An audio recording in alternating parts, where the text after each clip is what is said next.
वो यादगार मौके पर तमाम मुअज़्ज़ज़ मेहमान गिरामी का शुक्रिया अदा करता हूँ। कौमी गीत वंदे मातरम 150 साल पूरे होने पर इस प्रोग्राम में खास तौर पर मैं district development commissioner Poonch, senior superintendent of police Poonch, additional district development commissioner Poonch का शुक्रिया अदा करता हूँ। पिछले कैमरे चल रहे हैं सर। इस प्रोग्राम में शिरकत करके नेशनल को रूरत बख्शी और अपनी मौजूदगी से प्रोग्राम को साजगार बनाया। मैं यहाँ सिविल सोसाइटी के मौजूद हाज़रीन का भी शुक्रिया अदा करता हूँ। राष्ट्रगीत वंदे मातरम की 150वीं वर्षगांठ के अवसर पर यहाँ जिला प्रशासन पुंछ द्वारा एक भव्य समारोह आयोजित किया गया और कार्यक्रम में विभिन्न वक्ताओं ने राष्ट्रगीत के ऐतिहासिक और राष्ट्रीय महत्व पर प्रकाश डाला और इसे भारतीय स्वतंत्रता संग्राम में प्रेरक शक्ति के रूप में याद किया गया और उन्होंने युवाओं को देशभक्ति की भावना से प्रेरित होने और राष्ट्र की सेवा में योगदान देने का संदेश दिया। पुंछ के डीसी अशोक कुमार शर्मा और एसएसपी शफकत हुसैन भट्ट इस सहित आप देखिए गणमान्य लोग भी उनके साथ मौजूद रहे।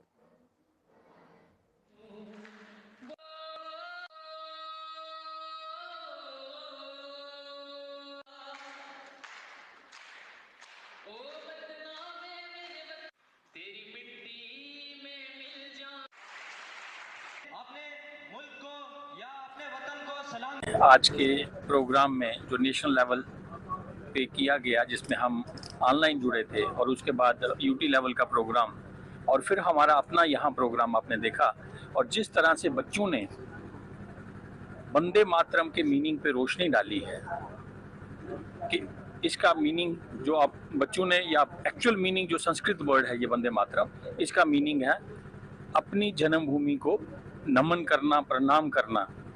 और किस तरह ये नेशनल सॉन्ग जो हमारी आज़ादी की लड़ाई में हर उस शख्स की जुबान पे था जो आंदोलन में पार्टिसिपेट करते थे और ये इसने सबसे बड़ा जोर जो पकड़ा था वो पार्टीशन ऑफ बंगाल जो 1905 में अंग्रेजों के हाथों हुई थी, उसको ख़त्म कराने के लिए, उसके अगेंस्ट लड़ने के लिए ये सॉन्ग हर गली में, हर कूचे में ये गाया जाता था और ये हर हिंदुस्तानी की मेन स्ट्रेंथ का कारण था।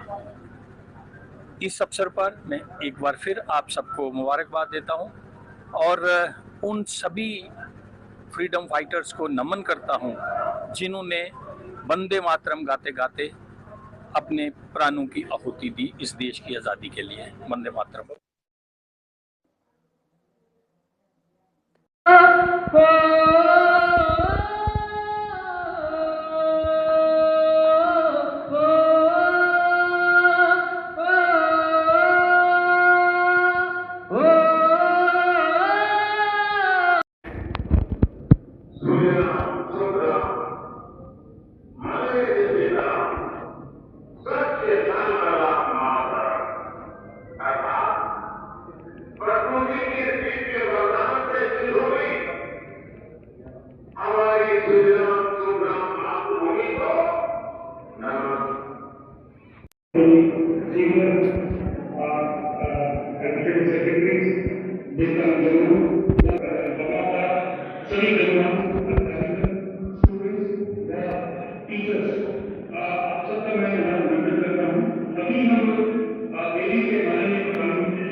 हमें अपने जाल में फंसाया, ईस्ट इंडिया कंपनी का बहाना करके हमें लालच दिखाकर लालसा और मनोरथ के आगोश में हमें अपना ही गुलाम बनाया। 1757 जब गुलामी सर से ऊपर चली, जब हम लगातार उनके पाखंडों से और तालियों से जुड़ते रहे, जब 1784 में हम पर जुल्म और सितम बढ़ गया तो 1875 में जो अंधेरे के बीच से रोशनी आती है।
इंसानियत इसी तरह से जिंदा है। ये बेटी पर आप सिर्फ मदद कर रहे हो, क्योंकि अस्पताल में जो भी शख्स यहाँ आए हैं वो सिर्फ परेशान है, कोई खुशी से अस्पताल नहीं आता। वही ये बेटी यहाँ पर है और हम चाहेंगे कि अगर थोड़ी थोड़ी मदद करें तो इसके भाई को बचाने की आप सबका कि आप लोग इस तरह से आगे बढ़ रहे हो और इसकी मदद जो है वो कर रहे हैं और वो बच्चा वहीं पर है। बहुत ही बुरे हैं। ये देखिए किस तरह की इस तरह की हालात है, हम आपको दिखा नहीं सकते। बिल्कुल लेटा हुआ है, कोई हरकत नहीं है। बच्चे ठीक हो जाओगे, हम टेंशन नहीं लो, ठीक हो जाओगे। आपकी बहन है ना, ठीक हो जाओगे। तो अभी यहाँ पे जो लोगों ने किया है हम चाहेंगे कि जगह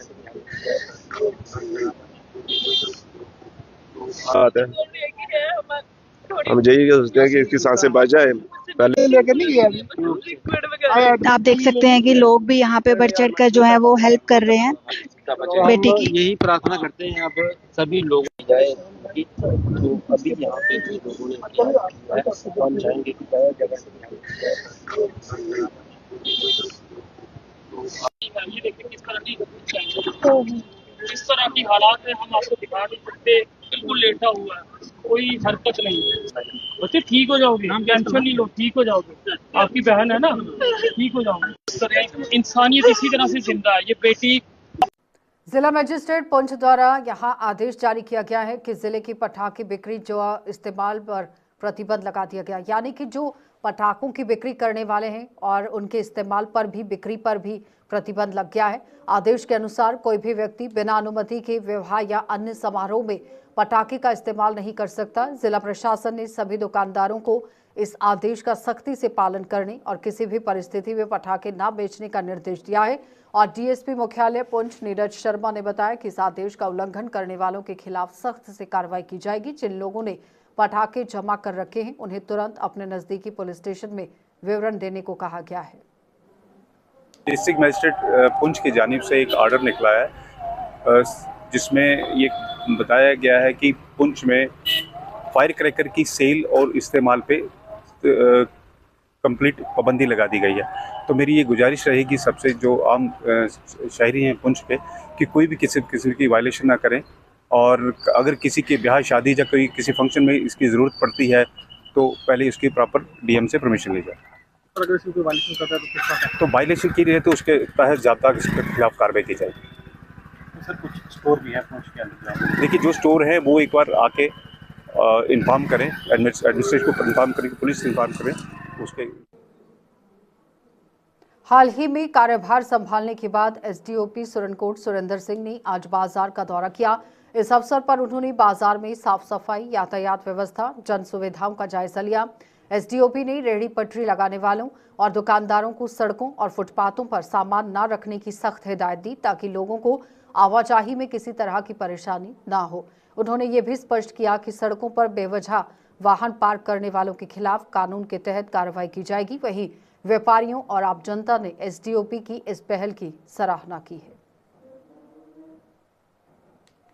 देखिए, आज हमारे जो नए एसडीपीओ साहब आए हैं, सुरेंद्र सिंह साहब, उन्होंने आज बाज़ार में विज़िट की। तो 4 दिन पहले एक जो हमारा सांग है राष्ट्रीय मातरम 150 वर्ष पूरे होने पर मैं सबको मुबारकबाद देता हूँ। जैसा कि आपने आज के प्रोग्राम में जो नेशनल लेवल पे किया गया, जिसमें हम ऑनलाइन जुड़े और उसके बाद यूटी लेवल का प्रोग्राम और फिर हमारा अपना यहाँ प्रोग्राम आपने देखा, और जिस तरह से बच्चों ने वंदे मातरम के मीनिंग पे रोशनी डाली है, इसका मीनिंग जो आप बच्चों ने या एक्चुअल मीनिंग जो संस्कृत वर्ड है जो वंदे मातरम, इसका मीनिंग है अपनी जन्मभूमि को नमन करना, प्रणाम करना। और किस तरह ये नेशनल सॉन्ग जो हमारी आज़ादी की लड़ाई में हर उस शख्स की जुबान पे था जो आंदोलन में पार्टिसिपेट करते थे, और ये इसने सबसे बड़ा जोर को पकड़ा था वो पार्टीशन ऑफ बंगाल जो 1905 में अंग्रेजों के हाथ में थी, उसको ख़त्म कराने के लिए, उसके अगेंस्ट लड़ने के लिए ये सॉन्ग हर गली में, हर कूचे में ये गाया जाता था, और ये हर हिंदुस्तानी की मेन स्ट्रेंथ का कार्य है। इस अवसर पर मैं एक बार फिर आप सबको मुबारकबाद देता हूँ और उन सभी फ्रीडम फाइटर्स को नमन करता हूँ जिन्होंने वंदे मातरम गाते गाते अपने प्राणों की आहुति दी इस देश की आज़ादी के लिए। वंदे मातरम।